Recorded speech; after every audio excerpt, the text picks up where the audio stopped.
Hello everyone, welcome to the class once again. I hope you're all doing good and in the best of your health. I believe that you have watched the first class of this lesson, that is thermal properties of matter. And we have discussed the first 5 questions on this topic, that is thermal properties of matter, on JEE Main exercise. We have solved the first 5 single choice questions, and now we'll go ahead with the next 5 single choice questions which will be based on the topic thermal properties of matter. Let's go ahead with the 6th question of the class. Question number 6.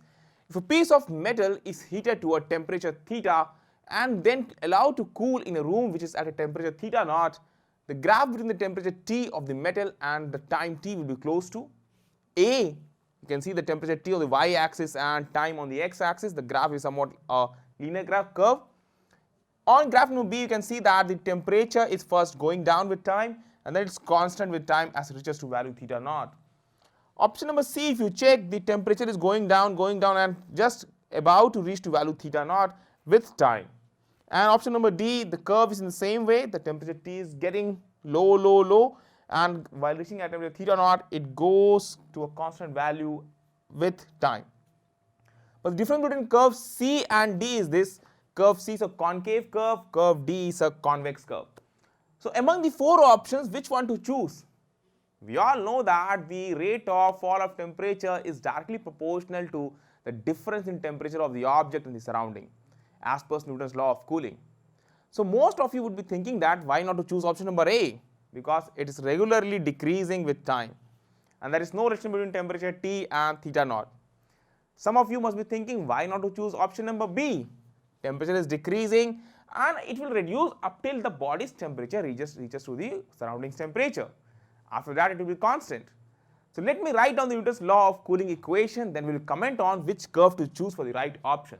This question has come in our JEE Main examination. In one of the previous year JEE Main examination, this question has came. So let's see how to approach for such kind of question using the Newton's law of cooling formula. Now see, from Newton's law of cooling, already we know that which equation will hold. We all know that rate of fall of temperature or rate of cooling, which I have provided you in our regular class, dt by dt, that is rate of change in temperature.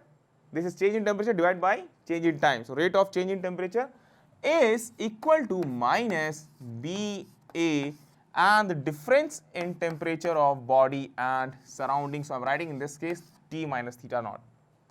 Now you see here, this is rate of fall in temperature, this B is constant, A is area of cross section of the body, and this is the difference in temperature of body and surrounding. Now what will happen in this case? Try to understand.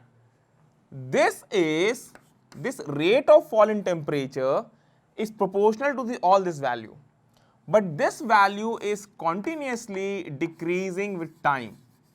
The first 2 variables are constant, but the right hand side value is decreasing with time, because as time passes, this temperature will fall down. The body's temperature will fall down. Suppose let's say the body started with temperature 70 degrees Celsius and the surrounding temperature is 30 degrees Celsius. Let's say the body's temperature is T, that is 70 degrees Celsius initially, and the surrounding temperature, let's say it's T naught, or in this case it's theta naught, that is 30 degrees Celsius. So initially we see the difference between the two is 40. So this will be maximum, dt by dt will be maximum. I am talking about the magnitude will be maximum. Now you see, as this falls to 60, this term will be reduced, the difference will be reduced to 30, this term will be 30. So the magnitude of dt by dt will be reduced further. Again let's check, as it falls down, the magnitude comes down.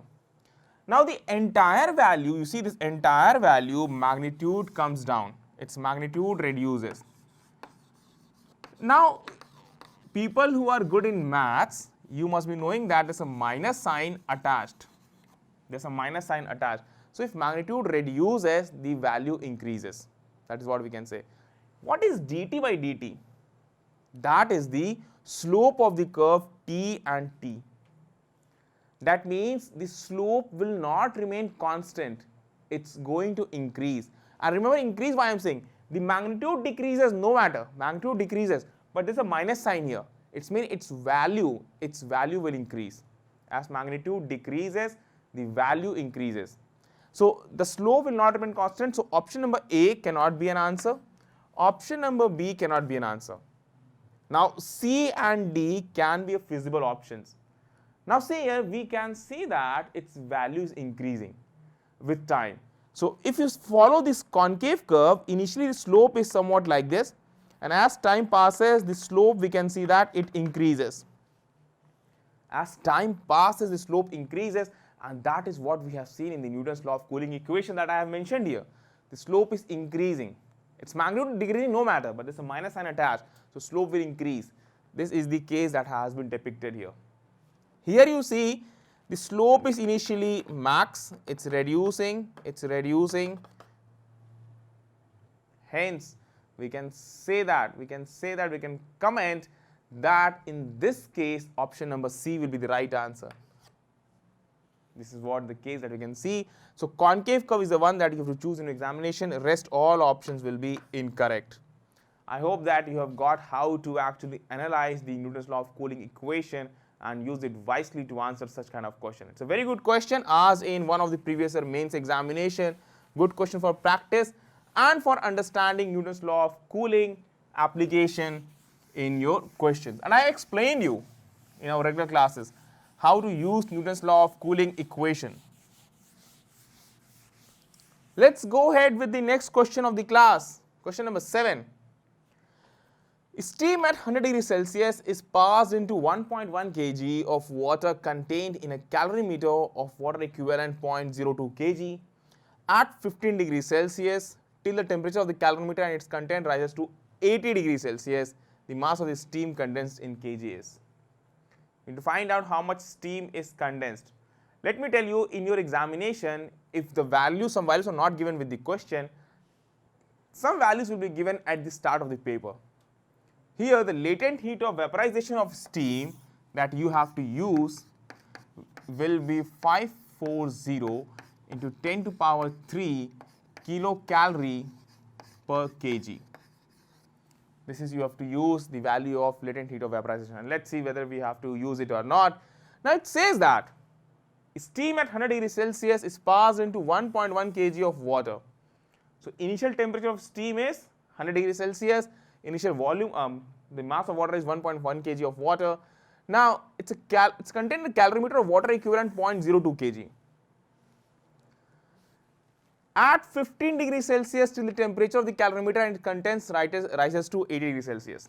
So let's see how much heat will be required for the water and calorimeter to raise its temperature from 15 to 80 degrees Celsius. So let's see here, heat required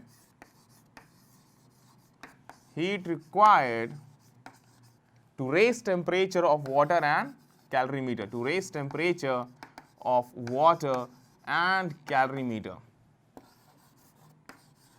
First of all, let's do this part. And I have also done problem based upon this in our regular class. So let's see how easily we can go for this. Delta Q is equal to mass of water 1.1 kg, let me use directly the values, 1.1 kg plus 0.02 kg of water, 0.02 kg of water, and this is mass multiplied with the specific heat capacity of water, that is 1000 calorie per kg. So we can use 1 into 10 to power 3 calories per kg, 1 into 10 to power 3 calories per kg multiplied with change in temperature. The change in temperature is from 15 to 18, so 80 minus 15, this will be given in calories. Let's be very quick in solving this. You will be getting 1.1 plus 0.02, that will be 1.12 multiplied with 80 minus 15. 80 minus 15 will get you 65 multiplied with 10 to power 3, so this will be 10 to power 3 calorie. Now you see that how much heat is actually given by steam.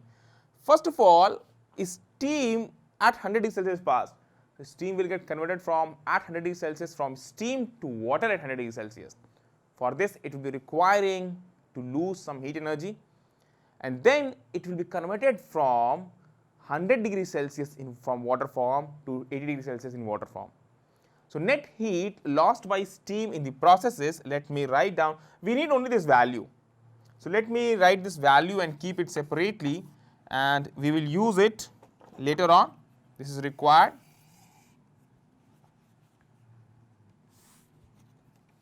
So just let me write this, and we will use it later on, and let me rub this.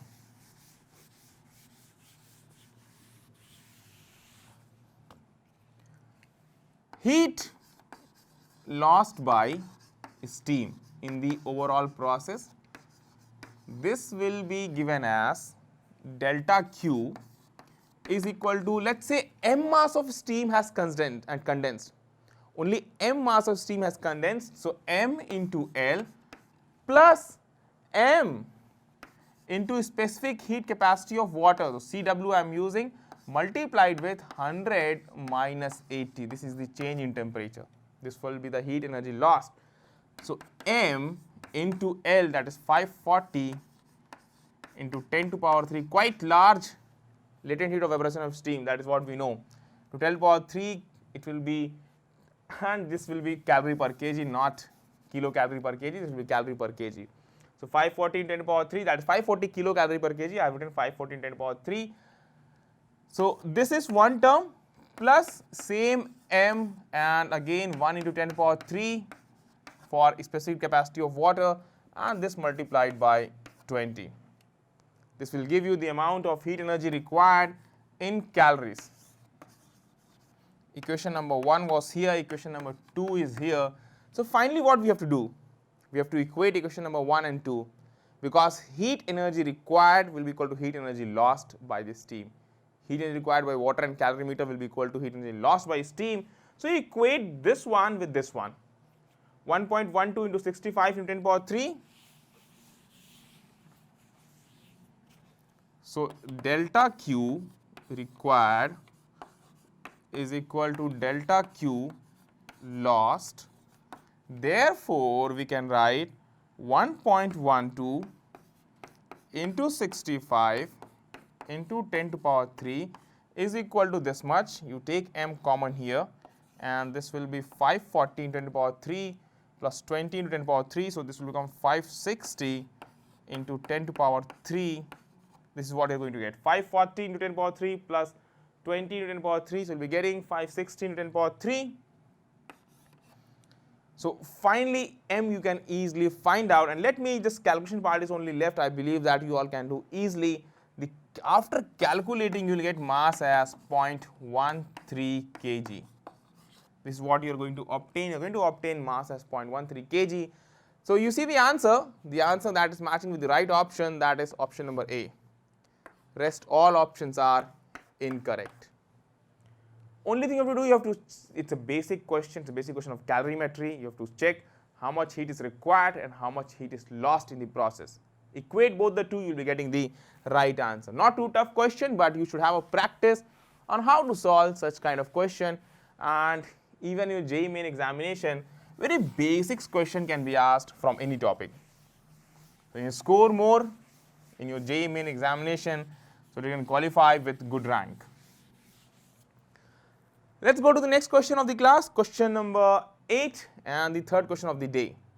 70 calories of heat are required to raise the temperature of 2 moles of an ideal diatomic gas. Remember, it's an ideal diatomic gas. So, for diatomic gas, Cp, Cv and the adiabatic constant have different values compared to monatomic gas. At constant pressure from 30 degrees Celsius to 35 degrees Celsius, the amount of heat required in calorie to raise the temperature of the same gas through the same range 30 to 35 degrees Celsius at constant volume is A 30, B 50, C 70, D 90. Now see here, 70 calorie of heat energy required to raise the temperature of 2 moles of an ideal diatomic gas at constant pressure. So, at constant pressure, we all know that how much amount of heat energy is required for any n number of moles of gas. We all know that at constant pressure, heat energy required delta Q is equal to N Cp delta T. We all know this. What is N?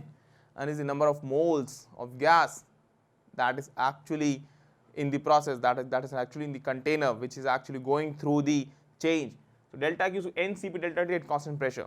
So we have applied this, and delta Q in this case is 70 calorie. Let me call this as delta Q1. So delta Q1 is equal to 70 calorie. Now you see the second line of the question. The amount of heat required in calorie you have to give to raise the temperature of the same gas through the same range. Same gas means same 2 moles through the same range, 30 to 35 degrees Celsius at constant volume. So at constant volume, what do we apply? We apply delta Q is equal to delta Q2 is equal to N Cv delta T. Here you see N is the same for both the two. I have kept same. Cp I have kept here because we have to use a specific heat capacity at constant pressure. Here I have used Cv. Cv why I have used? Because we have to use the specific heat capacity at constant volume. This is what we have learned in our regular classes. Delta T same because the temperature range, the temperature difference that the gas is going through, that is kept same for both the process that is given in the question. So we have kept delta T as same. Now we have been asked what is the value of delta Q in this constant volume case, that is delta Q2 is required. What I am going to do, I am going to mark this as 1, going to mark this as 2. So if we write delta 1 divided by 2 is equal to Cp delta T, so it will be Cp by Cv, and this will be actually equal to delta Q1 divided by delta Q2 is equal to Cp by Cv. Cp by Cv for diatomic gas, if you remember, it is 1.4. It's 1.4, so just quickly use it. You will be getting delta Q1 divided by delta Q2 is equal to 1.4. Finally, the value of delta Q2 will come out to be delta Q1 divided by 1.4. Hence, and delta Q1 is how much? We have already mentioned here. Delta Q1 is equal to 70 calories. Put the value 70 calorie in the result. You will be obtaining delta Q2 is equal to 70 divided by 1.4, and the answer will be in calories. Very simple to reach to the answer. We all know that the answer will be 50 calories. So in the case of how much heat you require at constant volume, it's very simple. You require only 50 calories. So right option will be option number B. Not too tough. The question is, smart people sitting among you all will answer it very quickly because they know that heat required will be lesser compared to the heat required in constant pressure gas case. So already you can choose the option. 70 won't be the answer, 90 won't be the answer, 30 is very much less, so 50 you can choose directly in your objective question. Easy question, and we should know that in your JEE Main examination, the examiner is actually seeking from you all that how much basics you have actually covered, how much basics you have actually engulfed yourself with basic knowledge of the concepts in each chapter. And that is what the examiner is checking. They are not checking that how much calculation you can do, how much in-depth solving you can do. They do not require that. They require that how much small things have you learned from each of the chapter, how much deeply you have understood. That is what is required in each of the chapter in JEE Main examination. In JEE Advanced, the questions will be complicated, will be lengthy, calculations may be required, and you have to use some deep concepts in JEE Advanced examination. But JEE Main is quite easy. You can easily score more and get good rank in main examination at least. 9th question of the session and the 4th question of the day. 3 rods of identical cross-section area and made from the same metal form the sides of an isosceles triangle ABC. 3 rods, same area of cross-section, isosceles triangle, right angle at B. The point A and B are maintained at temperature T and root 2T respectively. In the steady state, the temperature of the point C is Tc. Assuming that only heat conduction takes place, Tc by T is A 1 upon 2 root 2 minus 1, B 3 upon root 2 plus 1, C 1 upon root 3 root 2 minus 1, and D 1 upon root 2 plus 1. Let's check which of the options suits as per the given question. 3 rods arranged in an isosceles triangle fashion. So let me draw you the 3 rods, 1 and 2. These two are of same length. The third one is of different length. So here I have joined the third one to show you separately. Now, the ends, let me mark it. 3 rods of identical cross section area and made from the same metal form the sides of an isosceles triangle ABC, right angle at B. So ABC, this is right angle at B. This is, let's say it's A, and let's say this is C. Now you see here, so we have marked here, the point A and B are maintained at temperature T and root 2T. Point A is maintained at temperature T. So its temperature is T, its temperature is root 2T. The temperature of C we don't know, let me call this as Tc, that is what has been given. So we have marked here. In the steady state, the temperature of the point C is Tc, so we have marked it. Assuming that only heat conduction takes place, Tc by T is, choose the option, the ratio we have to find out Tc by T. Now what can be the feasible option? See it wisely. This is higher temperature, this is at lower temperature. So one thing is for sure, heat conduction is going to take place in this way, in this one. Now what about B and C? Again you see heat conduction in this case also, it will be from B to C, and then it will be from C to A. We are taking in this fashion B to C and C to A. So now we actually, I need to write more equations. What to do, take note till here and let me write down from the other end, take note till here. Okay, now what you do, you see this Tc and the temperature at A, all three are conducting rods. So you must be knowing the formula for heat conduction through metallic conductors in a linear conductor. Let me write down the rate of heat flow. You must be knowing that delta Q by delta T, delta Q, that is rate of heat flow, is equal to Ka delta T by L. This is what we have learned. Now length is what is required in these cases. It's the same cross section, that means area of cross section is same and same material. So K, the thermal conductivity, will be same. Now you see here the length, if I talk about, let's say this length is A, this length is A, automatically this length will become root 2A. It's an isosceles triangle. So if I apply this, you see the rate at which heat will flow from B to C, the same rate it will flow from C to A if the steady state is reached. So at steady state, we can comment that for BC and CA, the heat flow from the delta Q from B to C is same as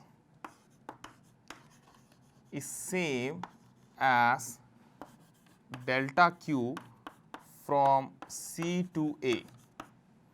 So let's go ahead and let's actually work out with the relevant equations for B to C. Now what I'm going to do, I'm going to write delta Q by delta T for B to C, BC is equal to delta Q by delta T for C to A. Delta Q by delta T, that is Ka by L. Now delta T for BC, you see, for BC the difference temperature will be root 2T minus Tc. Root 2T minus Tc divided by L, and L is actually A here. This is what we have written, and for C to A the difference in temperature will be Tc minus T. So let me write here Tc minus T divided by root 2A. This is what we can write. Now easily you can solve this equation. A and A will be cancelled out, so root 2 comes here, it will, now easily you can solve it. Root 2 into 2 you will be getting 2T, and again root 2 into Tc minus root 2 Tc is equal to Tc minus T. So T you bring, you will get 3T, and root 2 goes there, so Tc 1 plus root 2. So let me rub this part, all these are not required now anymore. So you will be obtaining, if I take this here, you will be getting Tc root 2 plus 1. So 1 plus root 2 is equal to, I have got this here, I will bring it here, I will get 3T. So we are going to obtain Tc is equal to 3T divided by 1 plus root 2, or we want to get Tc by T. So Tc by T will be, Tc by T comes out to be 3 upon, and with the answer as per is given is root 2 plus 1. So let me use at root 2 plus 1. This is what we are obtaining. So before commenting on the answer, what to do, take note till here. Let me start on the other end. Take note till here. Okay, I believe that you have got to know how to solve this, and we got this ratio Tc by T equals 3 upon root 2 plus 1. Let's comment on the answer. A 1 upon 2 root 2 minus 1, no. B 3 upon root 2 plus 1, and this is the answer that we have obtained. So B is the right answer. C incorrect. D 1 upon root 2 plus 1, that is incorrect. So only option correct is 3 upon root 2 plus 1, and that is what we have obtained in our calculation. So again a very basic question, but in a different way they have represented, they have actually asked the use of heat conduction through conductors. Now if you have practiced a lot, let me tell you, you are going to excel well in your day of your examination. So that is what is required, so that you can easily solve each one of them and correctly too. So if you practice more, you are going to increase your accuracy. If you practice more, you are going to increase your speed. That is what is required in your mains examination. In 1 hour, you have to answer 30 questions in each of the that is the paper, that is physics, chemistry and maths. Physics 30, maths 30, chemistry 30. Judiciously give your time to each of the questions, to each of the part. You can easily score, you can easily answer at least 70 questions, 60 to 70 questions. That will help you in getting at least marks far ahead and in the top scorers of your JEE main examination. Let's go to the next question. Question number 10. Black metal foil is warmed by radiation from a small sphere at temperature T. Black metal foil, it's a case of black body which is absorbing heat energy from a sphere at temperature T and a distance D. It is found that the power received by the foil is P. If both the temperature and distance are double, the power received by the foil will be A 16P, B 4P, C 2P, dP. It's again a different kind of question. We all know that the power emitted or power received for a black body is proportional to temperature to the power 4. This is what we know, power received by a black body. So power received or collected by a black body, it is proportional to T to the power 4, that is what we know. Now, if you see a sphere that is actually radiating heat energy, you see here, it's warmed by radiation from a small sphere at temperature T. So the sphere is here, what it will do? It will radiate the heat energy in all directions as represented here. So it will equally distribute along all directions. So if I talk about any particular sphere, if I construct, we all can say that the area on which it is receiving heat energy, that is actually, if I say this length is r, as it is increased, the area is increased. So we can say that the power radiated will be inversely proportional to r square, because the area is actually proportional to r square. 4 pi r square is the entire area. So as you increase this, the power will be reduced. The area increases, the power will be reduced. That will be actually falling on a definite area. So in the case of black body which is receiving the heat energy, so for black body which is receiving the heat energy, the power will be given as, for black body, the body which is receiving the heat energy, it will be proportional to T to the power 4 divided by r square. Now you see here, it says that if both the temperature and distance are doubled, if you double the temperature and distance is also doubled. So prior to that, let's say the temperature initial is T and temperature initial, the distance initial is R.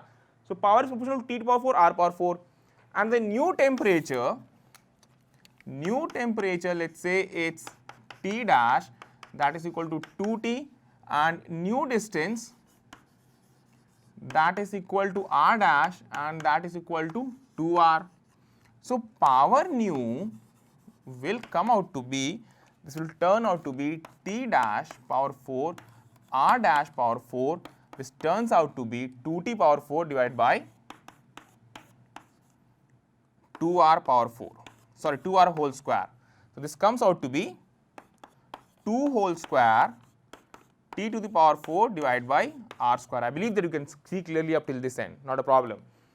Clearly you can see that it's 2 to the power 2, that is 4 times of initial power. So let me write down the new power is 4 times of initial power. That is what we can see, because only proportionality you have to check, and rest all the things are constant, that will be cancelled out. We all know that power is equal to sigma A T to the power 4, sigma and A is constant, that will be cancelled out.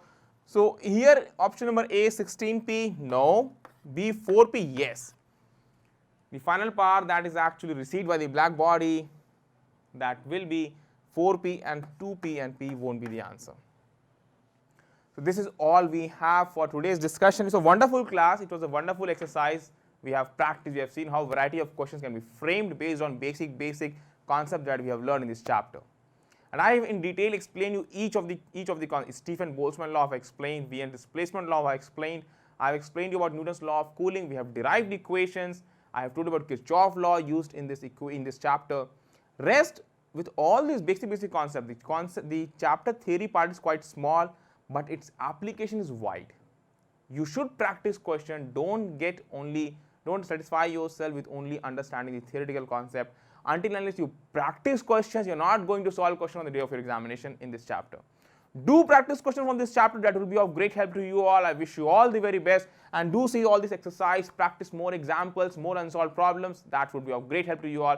Till that time, I wish you all the very best, and thank you everyone.